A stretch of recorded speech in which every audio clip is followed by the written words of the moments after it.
Hello guys and welcome back to Planet 40k. We've got another video where we're going to be rating it or hating it, and we're going to be looking at another Necrons unit from the new Necrons Codex. Before we do guys, of course if you've yet to subscribe, do so. We've also got a Discord if you weren't aware, get involved in that. The link will be down in the description below. You can get a lot of help with your list building, painting, and just general chat from Necrons as well as 40k. So get involved in that if you haven't already. But let's look at today's topic, which is the Silent King. So I'm going to give you my opinion on how I personally play the Silent King with the new codex, and at the end of the video I will rate it or hate it. So let's get into this data card for the Silent King. So we've got two profiles here. One is for Zarek and one is for, and the other is for the Trichomoneers. There's two Trichomoneers to go side by side with the Silent King himself. Let's go through Zarek to begin. He's on a 100mm base, so he's got quite a large chunky model there, moving 8 inches. He's got toughness 10, 2+ armor with a 4+ invulnerable save, so pretty tough overall there, with 16 wounds on top. Leadership is 6+, and the OC is 6. So quite a hefty amount of OC there for a single model. Now the Trichomoneers, the two side pillars, they have got a movement of 8 inches, of course, because they're going to be matching what the Silent King can do in terms of speed. Toughness 10 as well, so that's also matching. 2+ with a 4+, again matching. These are only 5 wounds apiece, so they can go down. You can also reanimate them, don't forget, we'll go over that in a moment. Leadership 6+ and OC 1. So when the unit is completely full, and all 3 models are in the unit, you've got a total OC there of 8, which is actually quite cool. And these Minis are on 50mm bases. So that's the models, that's the statistics. Pretty tough, pretty tanky. I do like the 2+, 4+, and a combined total of 26 wounds. Nice. So that's what you're getting for your 420 points. Now let's move into the weaponry. There's quite a lot of weaponry to go through here. Starting off with the range weapons. So the two Trichomoneers each have an Annihilation beam, or Annihilator beam. They're only 24-inch range like everything else here at range, and they're only 1 shot each. Of course, if you do lose one of your Trichomoneers, then your beam is also gone until you can reanimate him or otherwise. So you are hitting on 2s, your strength 14, your -4 AP, and the damage is 6. So they've effectively got the same profile as the Locust Heavy Destroyers with the Ghost Disruptors, except you're hitting on 2s and you've not got lethal hits. The strength, AP, and damage is virtually the same, and you've got 2 of them, which is nice. They have also got melee weapons, in fact. We may as well quickly go through that now. They've got 1 attack each, hitting on 4, strength 4, and OP 1 damage. They virtually do nothing in melee, and may as well get that out of the way. The Silent King, he's got a load of weapons here. He's got the Scepter of Eternal Glory, which has dead wounds, 24-inch range, 2 attacks for this weapon. Only 2, unfortunately. Hitting on 2s, strength is 10, -3 AP, and the damage is a flat 3. So the strength 10 is nice. If you're going up against elite infantry, which is kind of what this weapon should be really, your elite infantry, you're mounted, you don't really want to be wasting it on 1 wound models, and even 2 wound models to a degree it may be a bit wasteful. -3 AP is nice, and the damage 3 is also good. Those Terminators without shields will go down, but there's only 2 shots, which has a slight problem to that weapon. The main weapon that he has though for himself is the Staff of Stars. It has indirect fire, so you could hit on 3s if you can't actually see the target unit. Only 24-inch range though. 12 attacks, hitting on 2s, strength 6, -1 AP, 1 damage. This is your anti-light infantry weapon now. You'll want to be going against 1 wound models that got toughness 3 because you're wounding them on 2s. With 12 shots as well, you're virtually not missing, and you're virtually not missing your wounds either. There are going to be rerolls as well, which we'll go over in a bit as well. But -1 AP is all you really need against models that have got an armor save of a 5+, and yeah, you're removing models with this quite nicely. He's then got a melee weapon, which is the Weapons of the Final Triarch. They have all got lethal hits. You get 12 attacks again, hit on 2s, strength 8, -3 AP, and 2 damage. So very similar to War Scythes, except they've got dead wounds. This has lethal hits. I think that's not bad, because strength 8 going up against your toughness 4 Space Marines means you're wounded on 2s. AP is -3, so you're giving them a 6+ armor save, and each one goes through because they're damage 2. Again, we will go over this in a moment, but there are rerolls and things to go over. So let's go over those abilities and get towards those rerolls. So first of all, we've got the Deadly Demise D6 plus 3. That's quite a large explosion, so if he does go down, you don't want to be anywhere near that. That's an average of what?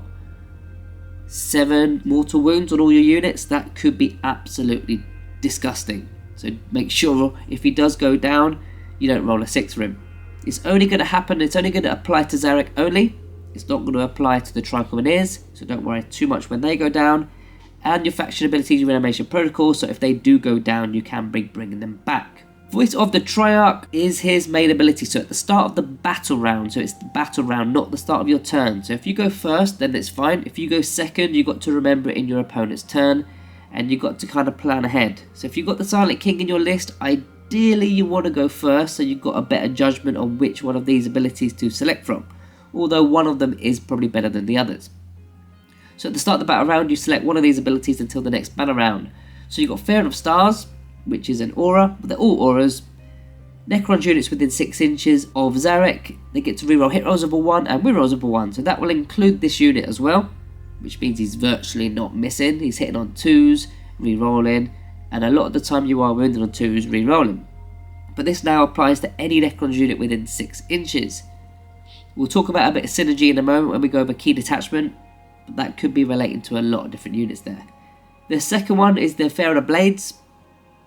This has actually been bumped up since the index, so units within 6 inches get to reroll their charge rolls, and on top of that, they get to add 1 to the strength characteristics of models in the unit. Again, that could apply to himself. You could be putting him to strength 9 with his weapons of the final Triarch, but this one is just melee. The third one, which is the bringer of unity. Units within 6 inches, including themselves, are going to effectively ignore all the modifiers except for same throws. I don't think I ever really select that one. The one I select is the Fair of Stars, and it's been buffed in fact because it used to only apply to range attacks. It now applies to range and melee. So Triarch Praetorians in particular are going to really like that one because they are doing things in both phases. So really, unless you've got a really difficult charge coming up, maybe you would select the Fair of Blades. But other than that, I think you're always selecting the Fair of Stars. The rerolls, the damage amplifier is huge, not just on himself, but all the units within 6. Now that's just his first ability. The second ability is the Silent King. So they've actually changed this. This used to be cancelling out Battle Shock. Instead, it's just a +1 to the leadership characteristic if you're within 6 inches of Zarek. So you've got less chance of actually failing Battle Shock, but now he doesn't actually cancel Battle Shock. So that's the abilities. He does have a damage table, so when he is below 6 wounds, and that's purely Zarek, that's not the entire unit there.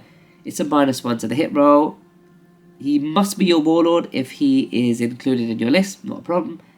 And the Tricomaneers has an ability where basically if Zarek is destroyed, then all the Mineers go with him. So of course, if you're taking any damage, you take it on the Mineers first. That's probably obvious. Now while I remember, we'll talk about these keywords, which I always seem to forget because they're at the bottom of the data card.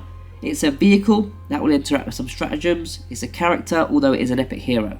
As he's a character, he could use the epic challenge stratagem from the core rules, so you can be gaining precision on all of his weapons if you wanted to in melee. But he is an epic hero, so we won't be using any of the enhancements, unfortunately. So we do notice here that there's a few keywords missing. First of all, fly is gone. This unit does not fly anymore.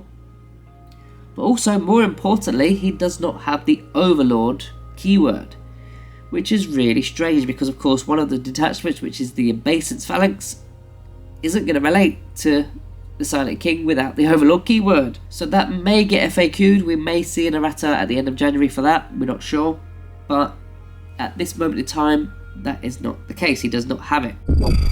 Right, so let's look into the detachment that I would use when I'm playing with the Silent King. Now, even though he doesn't have the Overlord keyword, I would still use the Obeisance Phalanx as the detachment. I think when you use that detachment, he is virtually an auto-include, even without the Overlord keyword. It's mainly due to his rerolls ability. He's going to be giving rerolls to Triarch Praetorians, to Lich Guard, maybe it's Immortals, and they're all going to get like a +1 to the win roll, because don't forget, Lich Guard, Praetorians, they can select an enemy unit in your command phase, and it's also going to apply to units such as Immortals and Warriors if they've got an Overlord in the unit.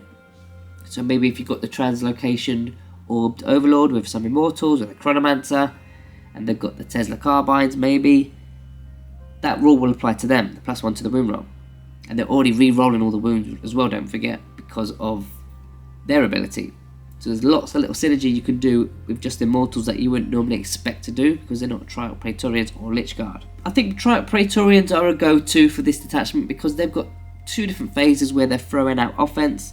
They're going in with Deep Strike maybe, and they're going to be using their Rod of Covenant or the Particle Casters at range, and then once they actually get into that fight, if they make it in, they've again either got their Rod of Covenant or this time the Void Blades. And you're going to be re-rolling all your hit rolls of a 1 and rune rolls of a 1 if they're within 6 inches of the Silent King, if you selected that ability, which is a massive amplifier for damage. I think they're more offense. I mean, Lich Guard, I would also use them, but they're more defensive, especially the ones with the swords and shields. Their weapons aren't as strong. Now, if you were to go with the War Scythe Lich Guard, they go down quite quickly. I suppose the Triarch Praetorians do as well, but they're also not as fast as the Praetorians. So that's a slight problem there, although they do have the strength 8s with the 2 damage weapons with dead wounds on top. So you could use them for that aspect, but I think with this detachment I use Lich Guard to sort of hold on to the objectives, and the Praetorians go with the Silent King to do the damage. Now within the Obeisance Phalanx there are some stratagems that you can use even though it doesn't have the keyword. You've got the Enslaved Artifice, so you can get critical hits on a 5+. Now you might not think to use it on the Silent King, but if you're going up against something that's, you know, toughness 9 or more, bearing in mind that the Silent King only has strength 8 in melee, if you've got criticals on a 5+ with 12 attacks, that means a third of your dice are going to be 5+ on average. So a third of your dice, which is 4, doesn't actually need to roll to wound. So again, against toughness 10, 11, 12, whatever, you normally need a 5+. You normally need a 5+ to wound that model. Yes, we are re-rolling 1s if you've selected that Triarch ability, but you're going to miss a lot there. Whereas with the lethal hits, you're just amplifying that chance of doing extra damage because you've gone through it with lethal hits. There's another one there which is the Nano Assembly Protocols, which is simply a -1 to damage on a vehicle unit. He's a vehicle, definitely use that. I think that's one of the best things about this detachment with the Silent King, is the fact that he's a 2+ armor with a 4+ invulnerable save. He's got all the 26 wounds on, you know, as a combination, toughness 10, and now you're doing a -1 to damage as well. I think that's pretty decent. I mean, that's the Obeisance Phalanx. What about in general? Like, could you use him in the Annihilation Legion? Not really. Could you use him in the Corrupted Corps? Not really. You could use him in the Awakened Dynasty, perhaps. Maybe we could use some of our old tricks like the Protocol of Sunstorm to advance and still fire, maybe. Or the Vengeful Stars Protocol, which is if a unit within 6 does get destroyed, he can fire as if it was his shooting phase, maybe. There's also the Hypercrypt Legion, so you could hyperphase him in. That would be quite scary, but I think you're better off doing that on the Qatar or something. But you get to do it on 3 of them in a 2,000 point game. You could use the Cosmic Precision stratagem on him to get him within 3 inches, well not within, it's going to be 3 inches away from enemy models. Your opponent is not going to like that, but again I would save that for Catan. He can go in and then still fire, just have a big target on his head I suppose. Is it worth the risk with the 420 point model? Not sure. You've also got to then compare what you can actually get for 420 points. And this is why I believe a lot of people aren't actually taking the Silent King at present. So for 420 points, what can you get? I mean, let's have a look. You can get pretty much everything from other areas of the book. So we've got the Strength 14 Annihilation Beams, for example, which are damage 6. You could just take 2 Locust Heavy Destroyers and they have the identical weapon. Yes, they're hitting on 3s, but they've got heavy. They're not re-rolling stuff, I know, but I'm just saying you can get them from another area of the Codex for 100 points. That covers the Annihilation Beams right there. His Scepter, that's only 2 shots, that's strength 10. I mean, you could get 2 more Heavy Destroyers, I suppose, so that's probably overdoing it because they're strength 14, but you can cover that quite easily. The 12 shots at strength 6, you could get the Locust Heavy Destroyers, but with the Mythic Exterminators. You only need 1 of those within rapid fire range to match that. Or you go with the Corrupting Spiders. they might actually be a better option because they've got the particle beamers, 2 each, and then you've got the automated claws, which are strength 8, which actually match what the Silent King has. So maybe they could actually cover what the Silent King does there. If you didn't want to go with those, you could go with Lich Guard. They've got almost the same weapon there, strength 8, minus 3 AP, 2 damage, but they've got dead wounds instead of lethal hits. Basically, what I'm getting at here is you can pretty much take his 420 points and break it down into lots of single units within the Codex, and you'll cover everything he does to a degree. You're not going to be getting the rerolls, but the rerolls are quite easy to get. Like a Locust Lord, for example, can give rerolls with enhancements.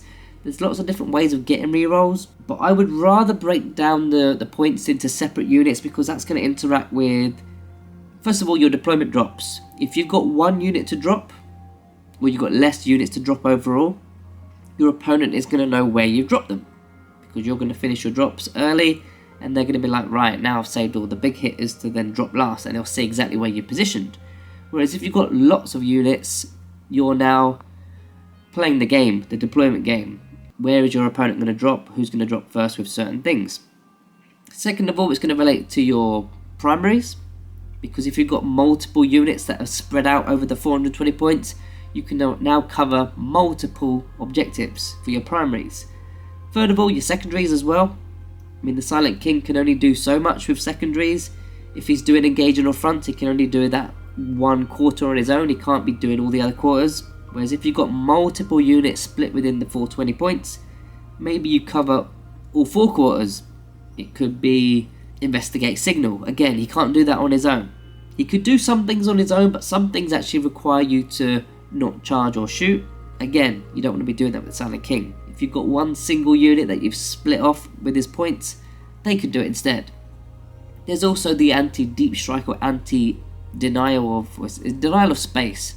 If you've got loads of Locust Heavy Destroyers dotted about, or some extra Immortals, or some extra Lich Guard and so on, they're denying more deep strike space or strategic reserve entry, whereas with the Silent King he can only deny so much. So that, I think, is the major problem with the Silent King. You're just putting too much points into one area, and if that one thing does get destroyed, then you've lost it all. It's all gone. If you've got, say, for example, 9 Locust Heavy Destroyers, which is about, I think that's 450 if my maths are correct. 50 each times by 9. Yeah, that's 450 points, so it's almost the same, not quite. If you've got 3 lots of 3, your opponent they're gonna have to focus fire on one at a time, because they're gonna reanimate. They may overkill a unit or underkill a unit, so they're actually not gonna be very effective with their shooting or melee attacks. Whereas when you've got one model, well, a unit of 3 models rather, you can just aim everything there until it's dead. 420 points is then gone. Not only that, there's another part to this, which is the annihilation beams. If those beams go down, yes, we've got reanimation protocols and things like that with the Technomancer, or you can use the Canoptic Spider with the Feel No Pain and all that kind of stuff. Yes, you've got extra synergy, but once those beams go down, you're not firing them, so you've actually lost those shots. You could say the same about a Locust Heavy Destroyer unit. Again, don't get me wrong, you can, but when you split them into loads of different units, you've still got plenty more to come. There's plenty more to come. The Silent King, once he's lost those beams, there goes your strength 14 weapons at range. So yeah, let's get into the part where we're rating or hating the Silent King. And there's no middle ground here, so there is no staying on the fence. I'm going to have to select one or the other. And for this one, I'm going to unfortunately say I hate it. And yeah, it's unfortunate because the Silent King is an epic model with a lot of potential, and of course an auto included in the Obeisance Phalanx, but I don't use that detachment really. At the moment it's the Canoptic Court and the Hypercrypt Legion, although I do think the Obeisance Phalanx is good, I do like it, but it's not what I play right now. So purely my opinion, I'm at the moment hating the Silent King.